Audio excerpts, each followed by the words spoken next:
మెరుపు కలలు మెరుపు కలలు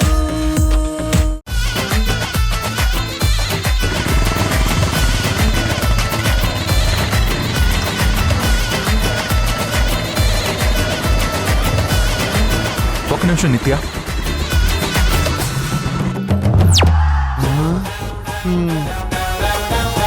ఈ వాసు పని బాగుంది.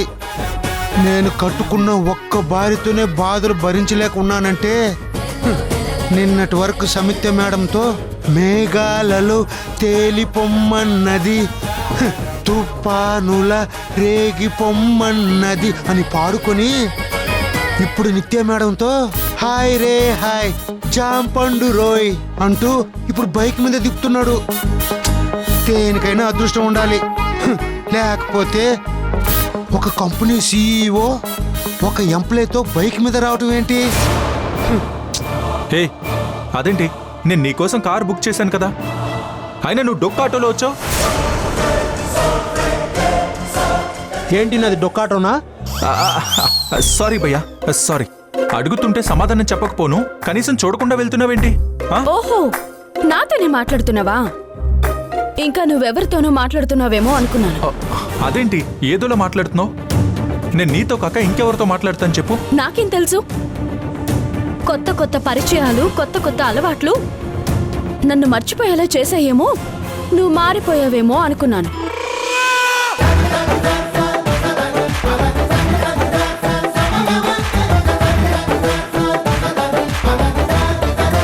ఎందుకలా మాట్లాడుతున్నావు? నేనెందుకు మారిపోతాను చెప్పు. ఇన్ని రోజులు నీతో బైక్ లో వచ్చిన నేను ఈ రోజు ఆటోలో వచ్చాను కదా. మార్పు ఎప్పుడైనా రావచ్చు కదా.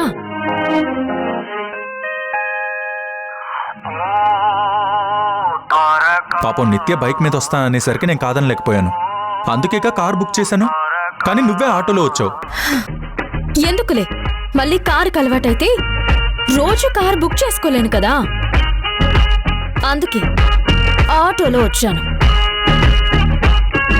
మీరు బైక్ పైన రండి. అరే ఇదిగో నిన్నే, నేను చెప్పేది విను. అరే ఆగమంటుంటే. హలో ఆగు.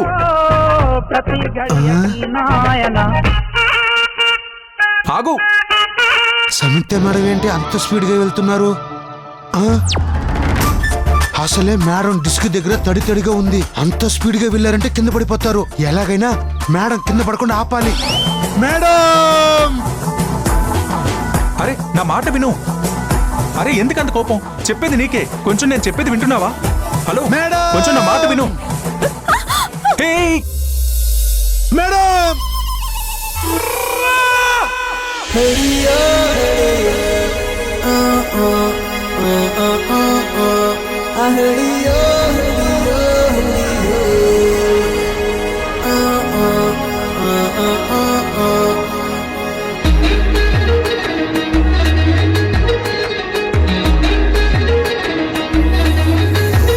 నా గుండె గాలి పటమల్లే ఎగరేసావే, నీ చుట్టూ పక్కల తిరిగేలా తిరిగిసావే, నా కంటి రెమ్మల్లో కలలకు ఎరవేసావే, నీ కంటి చూపులతో కలలను తీసావే, నే వెళ్లే దారుల్లో పూల బల వేసావే, నువ్వు వెళ్లే దారుల్లో నన్నే పడదోసావే. అరే నీలో ఏదో ఉండే లీలా, నన్నే ఏదో చేసిందిలా. చిట్టి చిల్లక చిన్ని మొల్లక పెట్టి వెళ్ళక గుండె మెల్లిక, చిట్టి చిల్లక చిన్ని మొల్లక వెళ్ళ మాటే కన్నె అల్లక.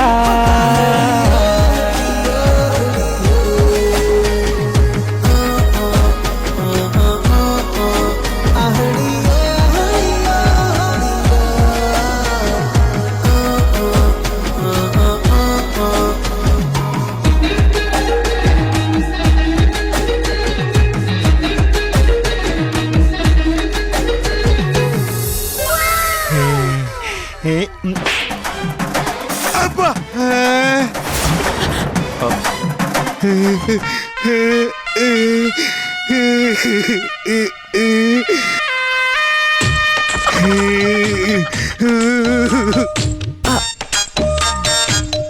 ఆ, అది కాదు, అనుకోకుండా పడిపోతుంటే నేను వాసు, వెంటనే నా క్యాబిన్కి రా. అర్జెంటుగా ఒక ఇష్యూ గురించి డిస్కస్ చేయాలి. వస్తున్నావా లేదా? ఆ, ఉమ్, ఉమ్.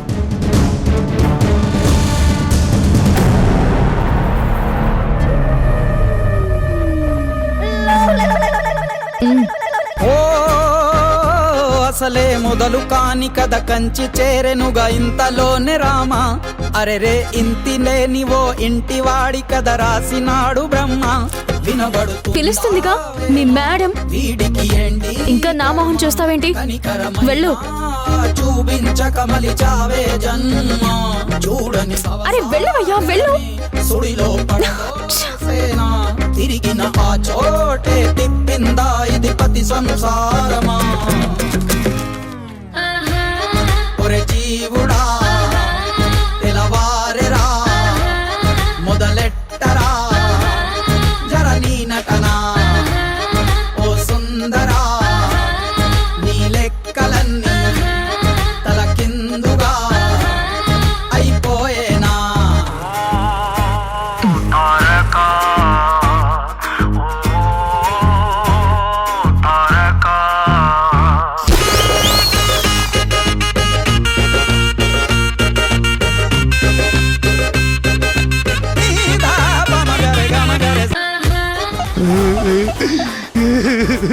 సమిత మేడం పడిపోతూ ఉంటే పట్టుకోవటానికి వాసు సార్ ఉన్నారు. నేను పడిపోతే పట్టుకోవడానికి ఎవరున్నారు? ఇబ్బకిటి తప్ప. నాకెందుకు ఈ ఓవర్ యాక్షన్? దీనివల్ల నాకు ఒక విషయం తెలిసింది. నీటిలో డిటర్జెంట్ కాస్త తక్కువైంది. కొంచెం డోస్ పెంచాలి.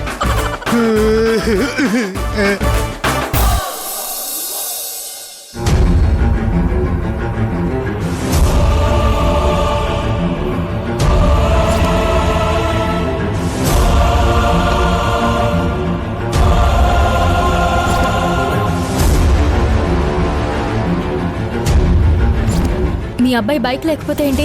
నేను ఆఫీస్కి వెళ్ళలేనా? అయినా నాకే క్యాబు కారు అక్కర్లేదు. నేను ఆటో బుక్ చేసుకుంటాను.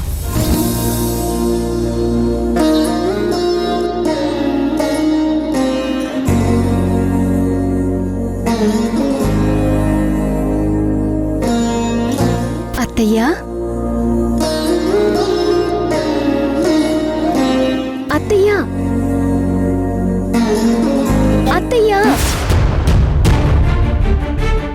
ఏం ఆలోచిస్తున్నారు అత్తయ్యా? సమయ గురించమ్మా. పాపం ఉదయం కోపంగా వెళ్ళింది కదా, అదే ఆలోచిస్తున్నాను. అవునత్తయ్యా, నాకు కూడా నచ్చలేదు. ఎప్పుడు అక్క బావ కలిసి వెళ్తారు కదా, కానీ ఈరోజు అక్క ఒక్కతే వెళ్ళింది. నిత్య అక్క ఎప్పుడు వెళ్తుంది అత్తయ్య ఇక్కడి నుంచి? అత్తయ్య గారి మీద గౌరవంతో ఆ అమ్మాయిని ఇంట్లో ఉండనిస్తే కొత్త పాత లేకుండా ప్రవర్తిస్తోంది. నాకు నచ్చడం లేదమ్మా. అవునత్తయ్యా. ఎవరికి నచ్చినా నచ్చకపోయినా నిత్య ఇక్కడే ఉంటుంది. ఒకవేళ తను ఉండటం ఇష్టం లేకపోతే చెప్పండి, తనతో పాటు నేను కూడా వెళ్ళిపోతాను.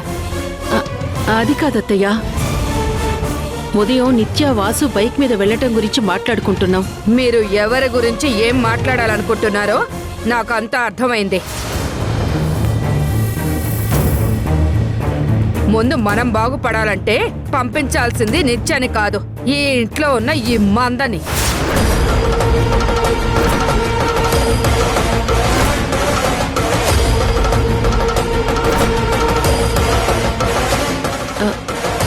అత్తయ్య గారు, వీళ్ళు ఎక్కడికి వెళ్తారు? వీళ్ళు మన కుటుంబమే. అయ్యో, నీకెంత చెప్పినా అర్థం కావట్లేదే. నువ్వు వీళ్ళని ఇలాగే వదిలేస్తే ఏదో ఒక రోజు ఆ సంయుక్త వాసుని పెళ్లి చేసుకుని మన కొంప కొల్లేరు చేస్తుందే.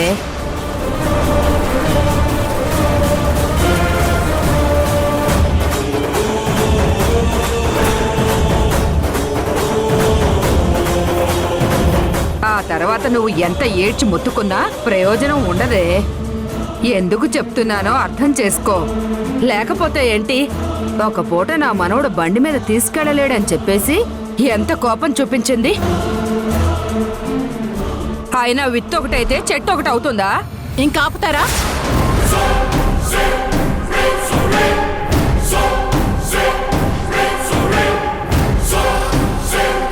ఎవరి గురించి ఏం మాట్లాడుతున్నారో అర్థం అవుతుందా? ఇంకొక్క మాట నా కూతురు గురించి తప్పుగా మాట్లాడితే ఊరుకునేది లేదు చెప్తున్నా. ఊరుకోకుండా ఏం చేస్తావు? అయినా ఓ కూతురు అంటూ ఓ మురిసిపోతున్నావు. నేను వచ్చినప్పటి నుండి చూస్తున్నాను. దాన్ని ఎప్పుడైనా కూతురులాగా చూసావా? అది నా ఇష్టం. ఎవరిని ఎలా చూడాలో నువ్వు నాకు చెప్పకు. మా మధ్య ఎన్ని అభిప్రాయ భేదాలున్నా సంయుక్త నా కన్న కూతురు.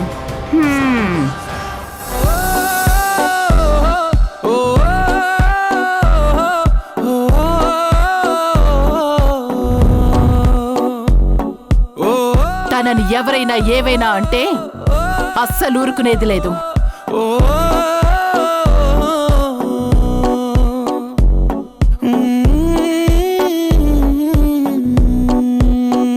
ఎందుకు బాను సౌమ్య మీద మనసులో ఇంత ప్రేమ పెట్టుకొని బయటకు మాత్రం తనని శత్రువులా చూస్తావు? ఈ ప్రేమ కోసమే కదా సౌమ్య అంతలా ఎదురు చూస్తోంది. ఈ క్షణం సౌమ్య ఇక్కడ ఉండుంటే ఎంత సంతోషించేదో. అయినా ఇప్పుడు నేనేం తప్పుగా మాట్లాడానని? ఒక కూతురేమో రాత్రికి పగలకు తేడా లేకుండా తిరుగుతుంది, ఇంకో కూతురేమో నా మనవణ్ణి ఒళ్ళో వేసుకోవాలని చూస్తుంది. ఇదంతా చూస్తుంటే ఏమనాలి? రాత్రుళ్ళు లేటుగా వచ్చినంత మాత్రాన, ఇద్దరు మనుషులు క్లోజ్ గా ఉన్నంత మాత్రాన వాళ్ళ క్యారెక్టర్స్ గురించి తప్పుగా మాట్లాడుతున్న మిమ్మల్ని చూస్తుంటే ఛ, అసహ్యం వేస్తుంది. నేను వాళ్ళని చూసి ఏం మాట్లాడటం లేదు. నువ్వు నీ బుద్ధి తెలుసు కాబట్టే మాట్లాడుతున్నాను. నువ్వు మా ఊర్లో అడుగుపెట్టి పచ్చగా ఉన్న సంసారాన్ని నాశనం చేసి చెట్టుకొకరు పుట్టకొకరుగా చల్లా చదురు చేసిన నీ గురించి తెలిసిన దానిలా మాట్లాడుతున్నాను. ఆ ఒక్క రోజు నువ్వు మా జీవితాల్లోకి రాకపోయుంటే మేమంతా ఇంద్రధనస్సులా మెరిసిపోయేవాళ్ళం.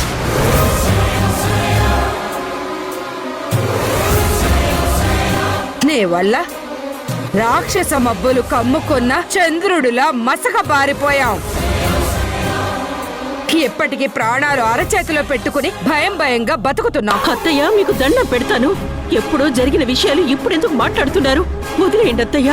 ఎందుకంటే మళ్ళీ అలాంటి సంఘటన నేను చూసి తట్టుకోలేను కాబట్టి. నోరు ముయ్యండి. ఇంకొక్క మాట మాట్లాడితే ఏం చేస్తానో నాకే తెలీదు. కావాలని కాళ్ళు పట్టుకుని ఇంటికి పిలిచి ఇప్పుడు ఏవిడి గారిని తీసుకొచ్చి మాటలు అనిపిస్తున్నావా? మా మీద ఇంత కుట్ర చేయాల్సిన అవసరం ఏముంది నీకు? ఈ ఇంట్లో నుంచి ముందు వీళ్ళని బయటికి పంపించు. నన్ను బయటికి పంపించడానికి ఇక్కడ ఎవ్వరికీ హక్కు లేదు. ఎందుకంటే ఇది నా కొడుకిల్లు, అంటే నా ఇల్లు. అబ్బో, కొడుకు ఎక్కడున్నాడమ్మా నీ కొడుకు?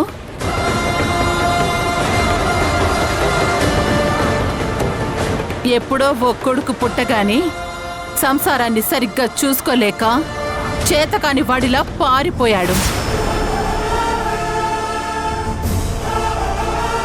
ఇప్పటి వరకు పెళ్ళాం బిడ్డలు ఎలా ఉన్నారో కూడా కనీసం చూడ్డానికి రాలేని నీ కొడుకు గురించా నువ్వు మాట్లాడుతుంది? అసలు నీకైనా తెలుసా ఆ మహానుభావుడు ఎక్కడున్నాడో అని? అసలు ఉన్నాడో లేదో తెలియని కొడుకు గురించి గొప్పగా ఇది నా కొడుకు ఇల్లు అంటున్నావే. ఈరోజొచ్చి నా కొడుకు ఇల్లు అని దీర్ఘాలు. నీకొక విషయం చెప్తాను, బాగా విను.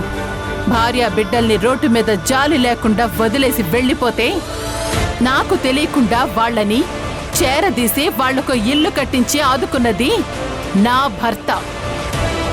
అది గుర్తుంచుకొని మసలుకో. ఇంకోసారి అమాయకమైన నా బిడ్డల గురించి తప్పుగా మాట్లాడితే ఏమాత్రం మర్యాద కూడా ఉండదు.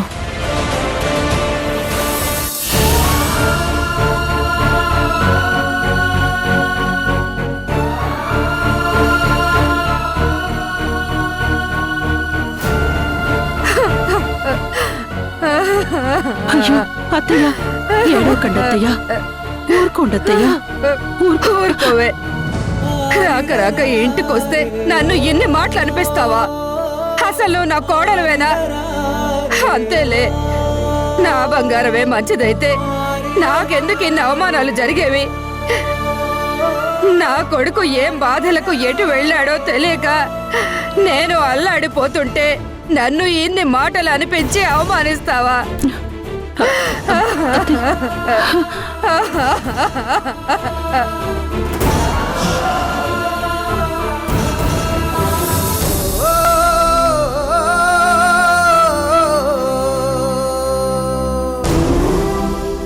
దేవుడా, ఏంటి నా పరిస్థితి ఇలా అయ్యింది? పట్టమంటే కప్ప కోపం, విడవమంటే పాము కోపంలో తయారయ్యింది. ఇంకా ఎన్ని భరించాలో?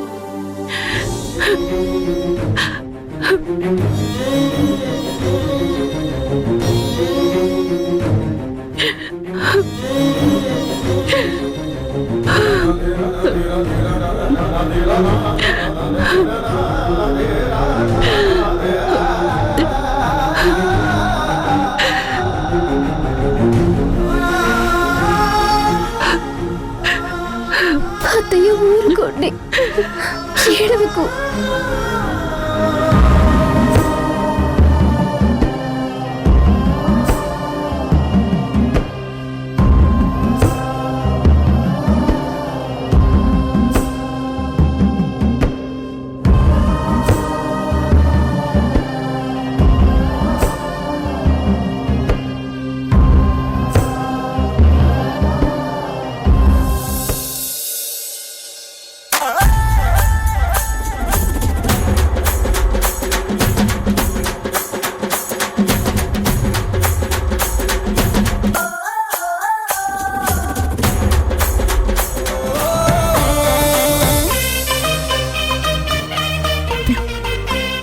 పాత ఫ్రెండ్ కొత్త బాస్ రాగానే నన్ను సైడ్ చేస్తాడా? నేనంటే ఏంటో చూపిస్తాను, నా విలువేంటో తెలిసేలా చేస్తాను. అసలు ఈయన చేసిన పనికి బైక్ పైన నిత్యతో వెళ్తున్నప్పుడు ఏదైనా లారీ వచ్చి, అమ్మో తప్పైపోయింది, వద్దు. అత్తయ్య వాళ్ళ అబ్బాయికి ఏం అవ్వద్దు, కానీ వెనుక కూర్చున్న నిత్య మాత్రం టక్కున కింద పడిపోవాలి.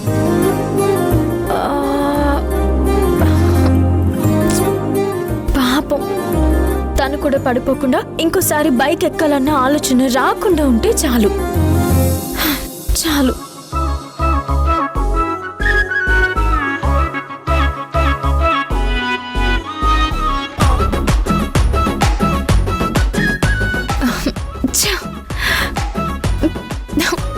ప్రశాంతంగా శాపాలు కూడా పెట్టలేకపోతున్నాను.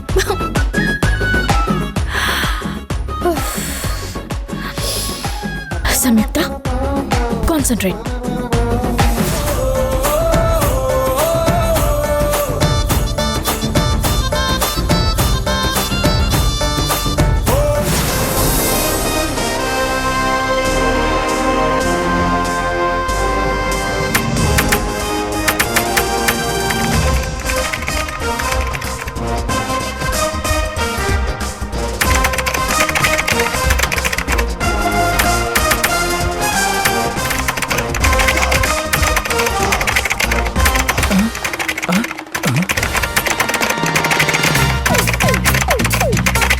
ఏయ్ ఏయ్ hello,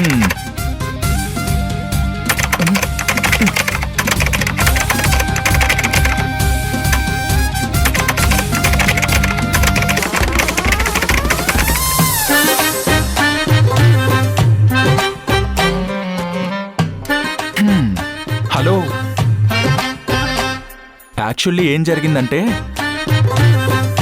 hello hello hello hello ఏ సండే లాంటి లైఫ్ మండేలా మండుతోంది, ఈ గుండెల్లోన్న బీటు సావు డబ్బై మోగుతోంది.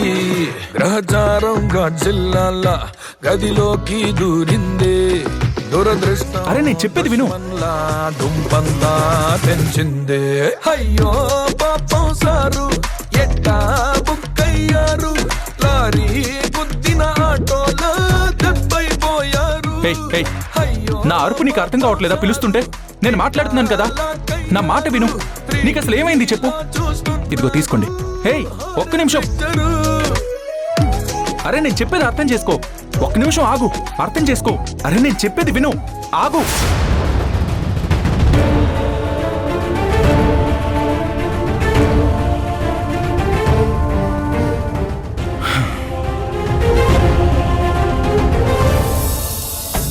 నీతో మాట్లాడాలంటే ఎందుకు అలా తిరుగుతున్నావు? కాళ్ళకేమైనా చక్రాలున్నాయా? ఒక దగ్గర కుదురుగా ఉండి నేను చెప్పేది విను.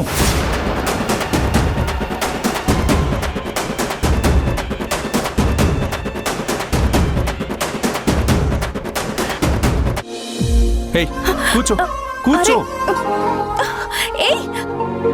మాట్లాడాలని వస్తే ఫోర్స్ కొడుతున్నావు.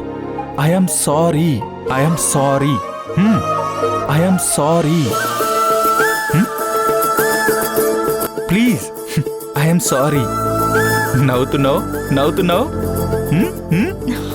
Sorry sorry sorry sorry. I'm sorry. నేను ఓడిపోయాను అని ఒప్పుకుని సారీ చెప్పానుగా. ఇంకా ఎందుకు వస్తున్న నవ్వుని ఆపుకుని కష్టపడ్డం? మనసారా నవ్వు బాగుంటుంది. ఏంటి ఏం జరుగుతుంది ఇక్కడ?